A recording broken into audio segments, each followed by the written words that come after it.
Bismillahirrahmanirrahim. Alhamdulillahi Rabbil Alamin. Wassalatu wassalamu ala Rasulillah wa ala alihi wa sahbihi ajma'in. Amma ba'd, Assalamualaikum warahmatullahi wabarakatuh. Lahat ng papuri at pasasalamat ay sa Allah lamang, ang Panginoon ng bugso ng libutan, at ang kanyang pagpapala ay sa mga ating huling propeta at kanyang kasamahan at sino man sumunod sa kanya. Malinaw po yung boses ko, inshallah. So, ang topic dito is about ang gabay ng Allah. At inshallah mapag-uusapan natin dito patungkol sa gabay. So kung titingnan sa Islam Q&A, marami doon mga dalawa mahigit na topic patungkol sa gabay. At isang click lang ng topic ay napakahaba. So inshallah kukuha lang tayo ng konting isa-summarize natin. At napakahaba talaga ng topic para pag about sa gabay. Gabay ng Allah. So inshallah, lalo may connection ito dito sa Mopa Academy sa pag-aaral din ng dawa. Dahil ito ay may kinalaman sa pagsabi ng gabay. Lagyan ko lang ng ilaw dahil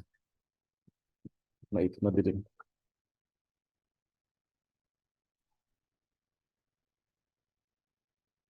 Maraming salamat din sa pag-attend ulit dito sa Mocha Academy. At last week, ang pinag-usapan natin is yung patungkol sa biyaya ng Allah. So after ng biyaya, ito naman yung gabay. At wala nang mas mahigit din na biyaya na ikaw ay ginabayan niya sa Islam, sa pagsamba, pagkilala lamang sa isang Diyos, tanging Allah.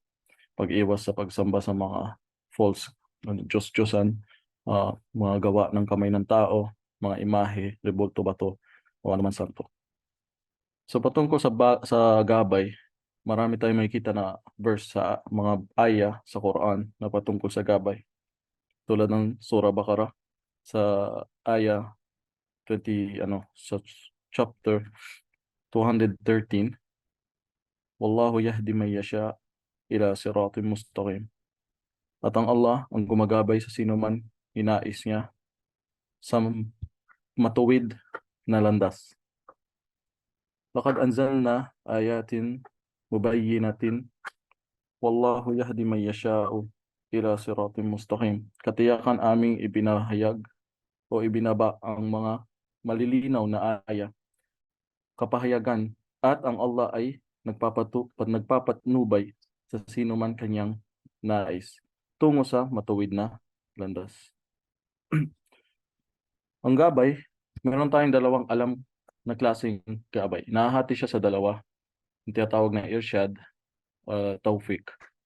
Yung tawfiq na gabay, syempre ang gabay galing lamang sa Allah at wala nang iba. Pero ito ay nahahati sa dalawa na meron yung tawfiq na diretso niyang ginagabayan yung isang tao. Kaya minsan may matatanong kang nag-revert, nagbalik Islam. Paano mo nalaman ng Islam? Sabi niya, sa pamamagitan ng may nabasa lang akong book or nagpagdesisyonan ko lang.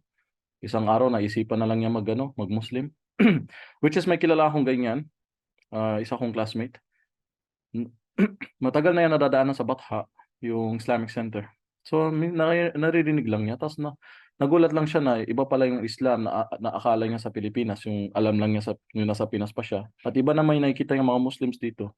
Ay, hindi naman pala ganun kasama, nakikita niya. At meron tayong nagpadala sila ng pera sa Alorji, kasama yung kaibigan niya. So, nailang siya dahil sinamahan niya at ang haba ng pila, napakatagal. Bigla lang yan, sa boring niya, napag-isipan niya na punta muna ako dun sa Islamic Center, mag-Muslim lang muna ako. Imagine mo, bigla lang, sa oras lang nasa loob siya ng bank ng Al-Adhi. Taufik, galing sa Allah, nagabay. Bigla lang niya naisip na ang tagal ng pila, nainip siya, na boring. Punta lang muna siya sa Islamic Center at mag-Muslim lang muna siya. Bigla daw na nasagi sa isip niya. Yung pumunta pa nga siya dun sa Islamic Center, binibiro pa siya ng mga preacher kung, baka nag-Muslim ka lang dahil gusto mo magdagdag na asawa, ganyan. Sabi niya, hindi po, talagang gusto ko. So alhamdulillah, hindi mo masabi sa ganun, taufik lang Allah sa kanya na ngayon isa pang teacher, nagtuturo na sa kahit papano, pati Arabic after 6 years sa pag-aaral niya. So hindi mo alam kung paano gabayan ng Allah na kahit sabihin mo walang pamphlets, wala lahat, na direkta lang yan na ipasok sa isip at puso ng tao na magabayan. Imagine mo. Yung pangalawang klaseng gabay naman yung irsyad. Minsan mababasa yung sa Islamic Center, di ba? Dawa, irsyad, di ba? Yung irsyad is yung dinaan ng Allah yung gabay sa ibang bagay. Dinaan ng Allah ko na sa pamphlets, sa pamamagitan ng video, sa pamamagitan ng isang preacher. So, excuse me lang. So, yun yung gabay na minsan dinaan niya sa ibang tao. At yun yung maaaring mangyari sa'yo. Sa pag-aaral mo, inshallah, paano magdawa. At naway maggabay ng Allah ang tao. Tingnan mo kung gaano kabait ang Allah. Pwede naman niya gabayan diretso na sa kanya. Pero sa habag at awa niya na gusto niya kanya magkaroon ng reward, idadaan pa niya sa'yo. Na pwede, which is naman, pwede siya magpadala ng kahit isang anghel na magpakita sa buong mundo na sasabihin, sumamba kayo sa isang Diyos, gulatin lahat ng tao. Sa isang ano lang, 1 minute, Muslim na lahat ang buong mundo, buong tao sa mundo. Sa ganung miracle, may magpapakita lang ng isang anghel. Pwede yang idaway mga tao sa pamamagitan ng anumang gusto niyang ipalabas na miracle sa panahon natin ngayon. Kulto nga, nauuto na yung mga tao eh. Makakita pa kayo ng malaking miracle o makarinig sila ng boses sa langit na sumamba lang kayo sa Allah. Pero sa ganun pa man, dinaan niya sa atin, pagsisikap, dinaan din niya sa na makaano tayo. Hindi tayong gumagabay, pero ipinapakita lang natin yung sa tao yung gabay. At patunay na hindi tayo makapaggabay, walang taong pwedeng gumabay. Kaya mismo mga propeta, hindi sila makapaggabay ng kahit sino. Ninais nila. Tingnan mo kahit sa mga stories, si Propeta Adam, tatay pa lang natin, kauumpisa pa lang ng tao sa mundo, 2 anak niya, di ba? Nag-murder na yung isa, pinatay ang kapatid niya. Pagdating si Propeta Noah, anak niya, hindi nakinig ng advice niya, hindi sumama sa kanya yung panahon na bumabaha na, bagkus sumakit sa bundok pa. So, mismo propeta, hindi na magabay ang sariling lang pamilya. Propeta Lut, kanyang asawa, di ba? Si Propeta Abraham, si Propeta Ibrahim alayhis salam, tatay niya mismo, hindi niya magabayan. Nasa Quran, di ba? Halos 4 na beses niyang kinausap na maayos. Pero sa bandang huli, babatuhin pa siya ng tatay niya kung hindi siya umalis. Sinasabi pa nga, sa loob ng pagdadaway sa lugar nila, yung umalis siya, halos 2 lang sumama. Sinasabing si Sarah at si Lut, yung pamangkin niya. May mga propeta na minsan, pagdating sa kabilang buhay, makikita mo, isa lang ang follower. Isa lang ang sumunod o nakinig. Isang barangay lang. So, hindi patunay na yung dami ng taga-subaybay ng isang tao ay yun yung doon tayo babase na totoo ito. Di ba? Hindi porket maraming followers yung mga iba dyan na Diyos ko, no? Maraming followers si Kiboloy o sino yun? Senior Aguila, na hindi ibig sabihin sa followers tayo babase, makatotohanan na itong tao. Dahil mga propeta mismo, may darating sa araw ng pag-ukong propetang isa lang ang dala niya, followers, sa tagal-tagal niya nagdawa. Si Propeta Noah, di ba, 950 years, gabi at umaga nagdawa. Di ba? Pero ilan lang ang sumunod sa kanya. Sinasabi nga lang parang mahigit o 18 o iilan lang ang sumakay sa malaking barko. Mabuti pa yung hayop, mga animals, isang tawag lang niya, sumunod lahat na sumakay. Samantalang tao, 950 years yung tinawag, iilan lang ang sumama. Patunay na kahit propeta wala ang gabay, kaya lang nila ipakita yung lugar, yung daan, yung dating daan, yung daan lang, papuntang sa gabay, at nasa tao na yun kung susunod siya o hindi. Dahil kahit si Prophet Muhammad, peace be upon him, ang ating propeta, hindi niya magabayan, mismo ang sarili niyang uncle na naging tatay-tatayan niya nag-alaga sa kanya. Kasi alam naman natin, lumaki siyang orphan, namatay ang kanyang tatay bago siya ipanganak, namatay ang kanyang nanay, 6 years old pa lang siya. So nag-alaga sa kanya is yung lolo niya, si Abu Talib. At namatay na hindi Muslim, na andun na siya mismo sa tabi ng propeta. Imagine mo yun, kung ikaw iisipin mo, andun ka sa panahon ng propeta, ikaw ang tito niya, inalagaan mo tong bata hanggang sa lumaki at naging propeta. Lahat ng miracle nakita mo na sa kanya, nahati yung buwan, lumabas ang tubig sa kamay niya. Ang daming miracle din na gawa ng propeta. Yung pagbiyahe niya papuntang Makkah to Madinas, Makkah to Jerusalem sa isang blink ng eye. So lahat yun, saksi siya at alam niya. Pero ganun pa man, sa huling hinhantungan niya, sa huling hininga niya, is hindi pa rin siya nakapag-Muslim. Tapos propeta pa ang nagpapasyahada sa kanya. Imagine mo yun. Paano pa kaya ikaw, sino? Tayo na hindi natin sasabihin natin hindi na masyahado yung lola ko, tatay, lolo ko, nanay ko, mamamatay na ayaw magsyahado ano. Kung isipin mo palang propeta nga mismo, hindi niya ano, maano yung mahal na mahal pa niyang tito. Kaya nga bumaba ang aya doon na sinabi ng Allah, "Innaka la tahdi man ahbabta walakin Allah yahdi man yasha wa huwa a'lamu bil muhtadin." Katotohanan no Muhammad, hindi mo mapapatnubayan ang sino man iyong kinalulugdan. Ngunit ang Allah ang nagpapatnubay sa sino man kanyang naisin at siya ang higit na maalam sa sino man na patnubayan. Alam mo yung minsan pag nakukuha, madalas sa khutbah, lagi mo narinig, di ba? May yahdillahu fala mudilla lah, wa may yudlilhu fala hadiya lah. Sino man ang gabayan ng Allah, walang sino man makakapagligaw sa kanya. Kaya pag may ginabayan ng Allah na tao, kahit magtipon-tipon pa pati jinn or lahat ng tao sa buong mundo, ay para iligaw siya, hindi na magagawa. At sino man hinayaan ng Allah maligaw na tao, kahit magtipon-tipon lahat ng tao sa buong mundo, ay hindi nila magagabayan yung tao na ito. Kahit magtipon-tipon pa tayo lahat. Kaya ang gabay ay sa Allah. Kaya binigyan ng Allah ang tao ng 200, hindi 200 na pera. I mean 2 ways, 200. Pag ginawa mo ito ang pupuntahan mo, paraiso. Pag ginawa mo naman ito, pinili mo ito, pupunta ka sa impyerno. Kaya lahat ng tao may free will. May malaya tayong choice kung saan mo gusto pumunta. At sasabihin nila, tingnan mo, kawawa naman yung taong pinapanganak pa lang o pinanganak pa lang ay nakalista na nasa impyerno na siya. Ang Allah alam niya lahat. Kahit hindi pa pinapanganak tong baby, kung itong baby na to, nakatadhana na sa kanya paglaki niya, ay yung ugali talaga niya masama. Papatay at siya ng tao, magiging kriminal at pasaway at sasamba ng revolto at papasok sa impyerno. Alam na Allah yun. Kahit buhayin ulit siya, bigyan pa siya ng chance, ay ganun pa rin ang pupuntahan niya. Kasi yung pa rin ang gagawin nila. Tulad yung mga taong naghihingi, ng mga taong nasa libingan na namatay, hihingi ng chance sa Allah na gumawa sila ng kabutihan. Hindi na sila bibigyan ng chance. Kasabihan lang nila yon, pero pag binalik sila sa mundo, gagawin pa rin nila. Gagawin nila dati. Kaya alam nga ng Allah kung ano talaga itong future ng tao, ano yung gagawin niya sa future. Kaya mga philosopher, hindi din makakalusot. At isa pa, meron dito sa Surah Ibrahim, chapter 22. Kahit buksan niyo ito mamaya, mababasa niyo dito patungkol kay Shaitan.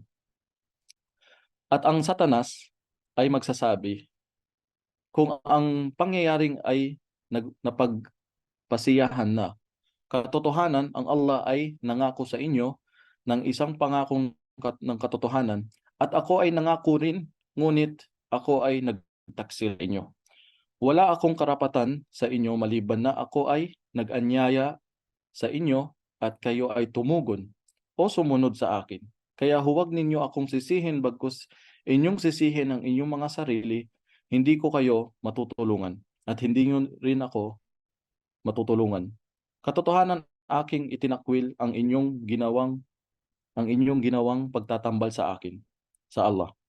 Noon, katotohanan para sa mga mapaggawa ng kamalian ay isang mahapding parusa. Sa impyerno, sa kabilang buhay, pagdating na ng mga tao sa impyerno ng mga pasaway o sumamba ng ibang Diyos, sisisihin nila ngayon si Shaitan.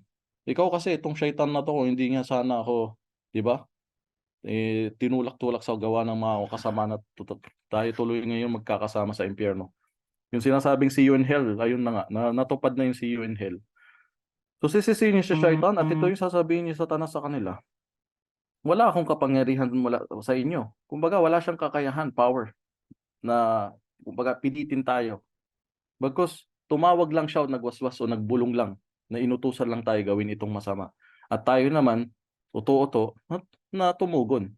Sumunod sa pinapagawa niya. Kaya sa araw na yon, huwag siyang sisihin. Dahil ginusto din natin yung sumunod lang tayo sa kanya. Na-scam lang niya tayo. Yun ang pinakamalaking scam dito sa mundo. At yun, walang makakatulong sa mga tao sa araw na yun. Pati siya, hindi din siya matutulungan. So sa Surah Ibrahim, chapter 22. Maganda ito alaala at patunay, magbibigay paalala sa atin, inshallah. Kaya may mga tao inshallah na kumbaga magpakumbaba na minsan may nasasabi silang parang maling words o out of oo, ako naggabay diyan, nag-Muslim yan dahil sa akin. Parang kahit ako iniiwasan ko tina-try ko talaga lagi maalala yun. Kasi mukhang mali dahil hindi naman ikaw talaga yung o puwedeng sabihin in-assist mo lang, yes. Or minsan sa Arabic sinasabi din ng mga Arabo na ginabayan aslam biyadik na nag-Muslim siya sa pamamagitan ng kamay mo. Kumbaga dinaan ng Allah doon. Dahil tulad nga sinabi ng propeta sallallahu kay Ali sa pinsan niya, na kung ikaw ay makagabay ng isang tao patungo sa Islam, ay mas mainam pa sa'yo kaysa sa humrun ni'am, red camel. Red camel na yun. So mas mainam sa'yo kaysa sa red of camel na maggabay ka ng isang tao patungo sa Islam. Yung ipakita mo yung way, anong gagawin niya patungo sa Islam. So bakit sinampol niya sa camel dahil yung panahon ng propeta, alam natin yung mga camel noon mahal 'to, lalo yung kulay red na sinasabi, may pagka-reddish siya na camel. At napakamahal, sa panahon nga lang natin ngayon ang mahal ng mga simpleng camel, yung mga white o black. Yung nagtingin ako dati sa desierto, nasa 100,000 riyal ang isang camel. So o milyon na mahigit sa atin. So paano pa kaya yung red camel na bihira lang ito makita? So, yun yung parang panahon ng mga Ferrari noon. Kung bibigyan mo pansin yung salita na yun na, sandali, ang paggabay mo ng isang tao patungo sa Islam, mas mainam pa sa'yo kaysa sa red na camel? Ano siguro pwede ihalin pa sa red na camel natin sa panahon ngayon? Ferrari, Bugatti, mga 11 million real ang halaga, ang mamahal. Imagine mo umabot pa ng, minsan naalala ko yung isang Bugatti, hindi ko alam kung 60 million na may nakausap akong businessman na gano'n. 60 million real. Pero ang paggabay mo ng tao patungo sa Islam, mas mainam pa sa'yo kaysa yon. Samantalang may mga tao ngayon, kahit magkapatid, kaya magpatayan dahil lang sa mana at sa lupa at sa pera o sa posisyon. Dating ng eleksyon, kahit Muslim to Muslim, nagpapatayan para lang sa posisyon. Para lang sa makamundong bagay na upuan na yan. Samantala, gumabay ka ng tao patungo sa Islam, i-assist mo paano siya mag-surah Fatiha, paano siya magsala, paano yung sambahin ng Allah na iisa, ay mas mainam pa yun kaysa sa mahal na kotse, kaysa sa mahal na posisyon dito sa mundo, kaysa sa lupa mo na pinag-aawayan yung magkapatid, kaysa sa kayamanan nyo, mansyon nyo, na pinamana ng magulang nyo, na pinag-aawayan yung magkakamag-anak. Tingnan mo nasaan na yung isip ng tao sa panahon ngayon. Sa simpleng ganun, kaya nga pumatay. Samantalang gumabay siya isang tao na mas mahal pa kaysa dito sa mundo. Kaya sana mag-reflect ang tao doon sa hindi man natin nakikita yung yaman na yun o pera na yun. Pero sa kabilang buhay nandun lahat yun. Mahirap man tayo dito sa mundo, mayaman tayo sa kabilang buhay. Yung mga mabubuting gawa na ganyan na hindi natin nakikita o namamalayan. So, inshallah, maalala niyo yung dalawang klaseng gabay, irsyad at tawfik, yung tawfik. So minsan may mga tao din na kahit yung tawfik ang binigay sa akin ng Allah, direkta siyang ginabayan. Medyo may pride sa sarili na, walang nagdaawa sa akin, wala akong nabasang, bigla ako na naisip na maging Muslim. Hindi mo din yun sariling sabihin natin na ginusto or let's say na ikaw talaga naggabay sa sarili mo, di ba? Ang Allah ang gumabay sa iyo, sa totoo lang. Kung hindi nga ibibigay sa yung taufik na yon, yung pala isipan na yon na mag-Muslim ka, eh hindi mo din gagawin. So siya ang gumabay sa iyo. So, tawag dito, kung ang mga propeta hindi lang maggabay ang sarili nila, paano pa kaya tayo? Yun din lagi natin isipin. So inshallah, sana itong MOPA Academy na training Dawah Tuto. Tsaka ito ay pwede din kayo maglagay ng kahit bago Muslim dahil sinasabi na pag-aaralan dito ang 5 pillars of Islam, mga 5 haligi ng Islam, pati sa Aqidah, yung tamang pananampalataya. At inshallah na maging way ito na makatulong ka sa mga tao. Sa totoo lang, bilis-bilisan natin yung sabihin natin, pag-work dito sa mundo, maigsi ang buhay at hindi na tayo pabalikin dito. Wala nang chance na bumalik at mag-ipon pa ng more baon para sa kabilang buhay.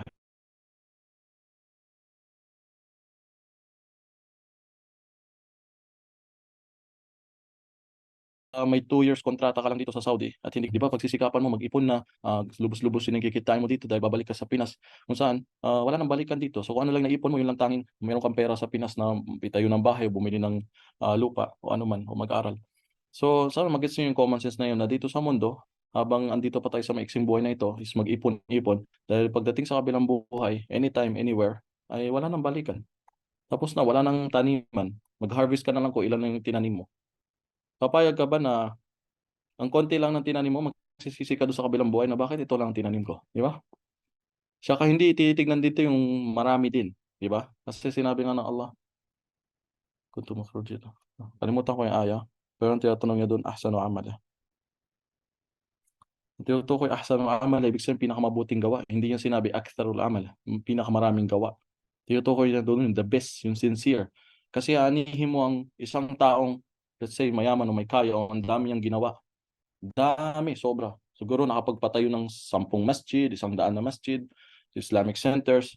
Pero hindi para lang ipakita sa mga tao, hindi yan ginawa para sa Allah talaga.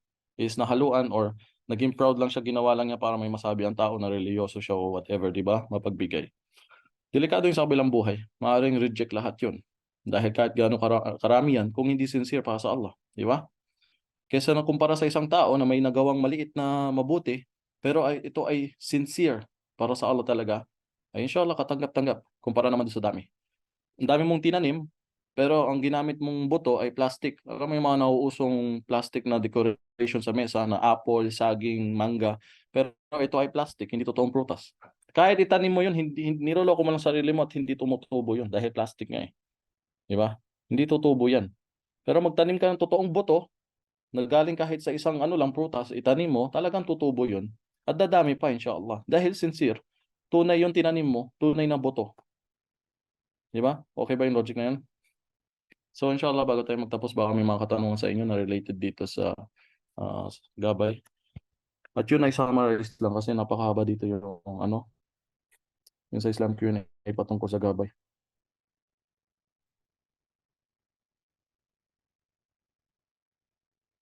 Babasa tayong comment. Yung mga babae pala, pwede sila mag-comment. Yung mga lalaki ay mag-open sila ng mic, inshallah. Hindi ko mabasa tong isa. Maraming salamat po sa muling pag-join sa ating webinar. Malinaw. Hello, magandang hapon. Okay. Assalamualaikum warahmatullahi wabarakatuh. Maraming salamat sa pag-join sa ating webinar. Magkaroon tayo ng question and answer pagkatapos ng ating lecture.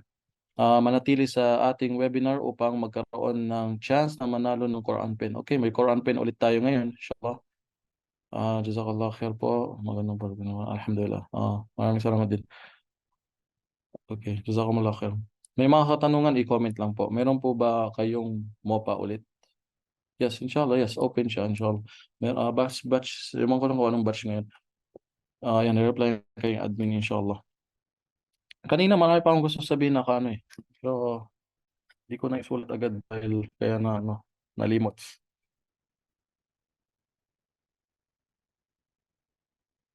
Batch 1 sa 2024, inshallah.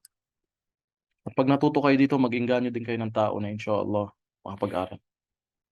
Sa totoo lang, ayoko din magsalita na hindi ko masyado nagagawa, pero alam mo naman yung marami din tayong ginagawa. Pero ganun pa man, kung ako man siguro ay hindi naman social media influencer, hindi naman vlogger, siguro marami akong malayang oras, di ba? So inshallah, gagamitin ko talaga yun na makapag-encourage ng mga ibang tao na gawin yung gagawin mo, inshallah. Sheikh, saan po ba pwedeng magbili ng Quran Pen? Sa kaso mahal, try mo sa online, inshallah meron yan. Inshallah, try mo mamaya, dito ka, manalo, inshallah. I mean, kapag nakatapos na, may next level po ba? Siguro tinatanong niya dito pag natapos siya, meron pa bang level 2 ganon sa pag-aaral? I think wala na kasi pag nakakuha ng certificate. Nandun na kasi lahat yung ano eh, pag-aaralan mo. Parang hindi siya by level, alam ko. How many months tayo dito? Ang pag-aaral kasi doon, naka-record na siya anytime na free ka. Nasa sayo na yun eh. Naka-record lang siya doon. Tapos ikaw na pag natapos mo yung video, click mo na yung quiz or exam at magpapasa ka. So anytime na free, nasa sayo yung oras. Wala siyang parang live na teacher na magtuturo sa'yo. May susundin ka mga steps doon para nunurin na video.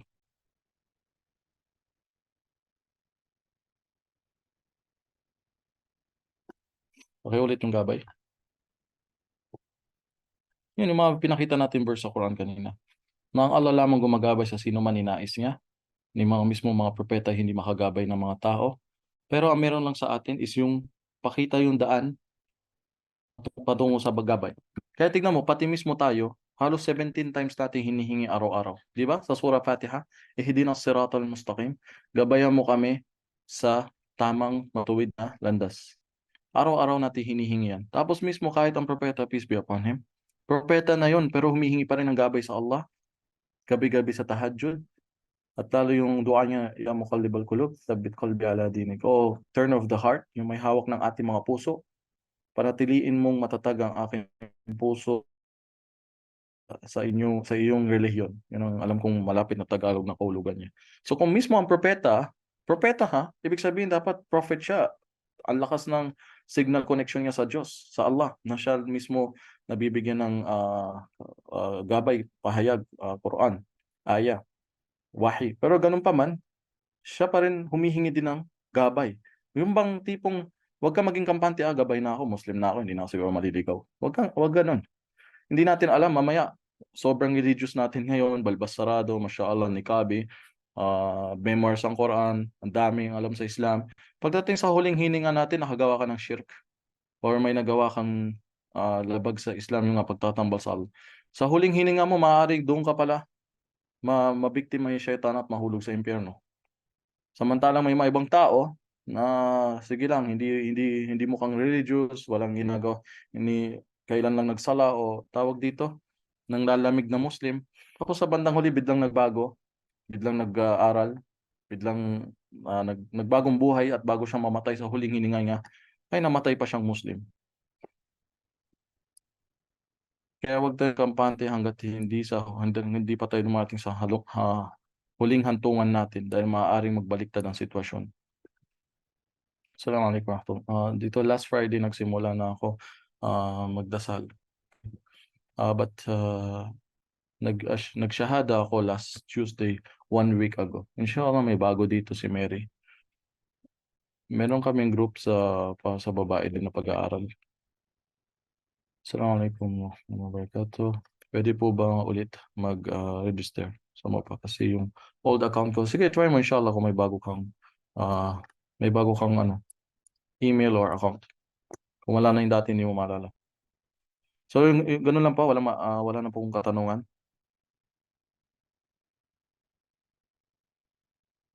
Sana po malinaw lahat, okay? Inshallah, stop ko na yung recording din. Magkano na pala tayo sa Quran? Ilan yung tao dito? 35?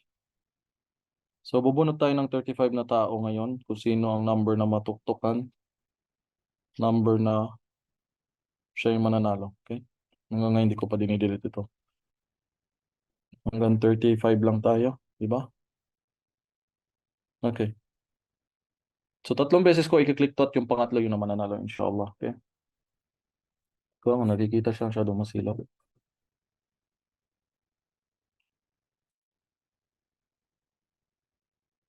Click ko muna isa, pangalawa, tapos pangatlo, ito yung mananalo. Isa lang yata ibibigay natin, inshallah, na Quran, okay?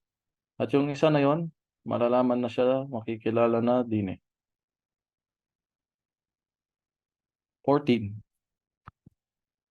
Congratulations sa number 14 kung sino ka man. At yung 14 na yon, ipopost na lang nila hindi 14 na nang nanalo 40. Isang tao lang 14. Kung saan man nakatuktok yung pangalan na 14, siya yung nanalo ng Quran reading pen ngayon, inshallah. At abangan nyo, ipopost nila sa sa page ng Mopa Academy. Huwag niyong kalimutan i-follow. At kung may mga group kayo ng mga babae, may mga group kayo ng mga lalaki, may mga team kayo sa WhatsApp, WhatsApp, sa social media, Messenger, paki-share ito. Try to convince. Dahil kung sakaling ikaw yung busy, hindi ka nabigyan ng Allah ng time na mag-aral ka talaga o at ibang tao na convince na nakapag-aral dahil sa pag-share mo lang nitong link o ano man. Tulad yung share ko sa inyo dati na meron akong isang online na pinapasukan. Register ako pero hindi ko nabigyan talaga ng oras. At mukhang mahaba din pag-aaral doon, 3 months yata. Shinare ko siya sa isang ustad, mag-asawa sila. At alhamdulillah, alam mo, nabalitaan ko may certificate na siya, nakapag-aral silang dalawa doon. So, hindi man ako yung nag-beneficyo, pero hindi ibig sabihin, okay na yon sa akin. Hindi, nainggit din ako, nasabi ko, pagpapatuloy ko din. Ang punto ko nga lang, yung tao na minsan in-invite mo, na siya pa yung nauna natapos sa'yo, at siya pa tuloy siguro nag-beneficyo, at inshallah, ikaw yung naging daan. So, sa anong mang gagawin niya doon is may reward ka. Di ba? So, pagdating mo sa kabilang buhay ang daming nag-Muslim, saan galing tomato parang yun pala ikaw ang ginamit ng Allah. Na paano, hindi man ikaw, ginamit ka pero doon sa taong ano, parang ano yan networking, yung pyramiding, di ba? Ito yung tunay na networking sa kabilang buhay, hindi dito sa mundo. Ito yung halal at malaking pera talaga sa kabilang buhay.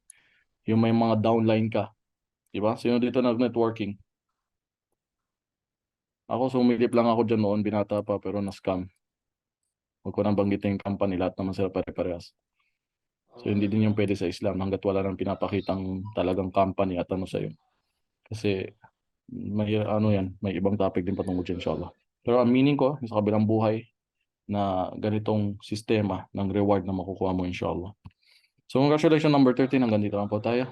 Subhanallah wa hamdi, ashhadu an la ilaha illa anta, astaghfiruka wa atubu ilaik.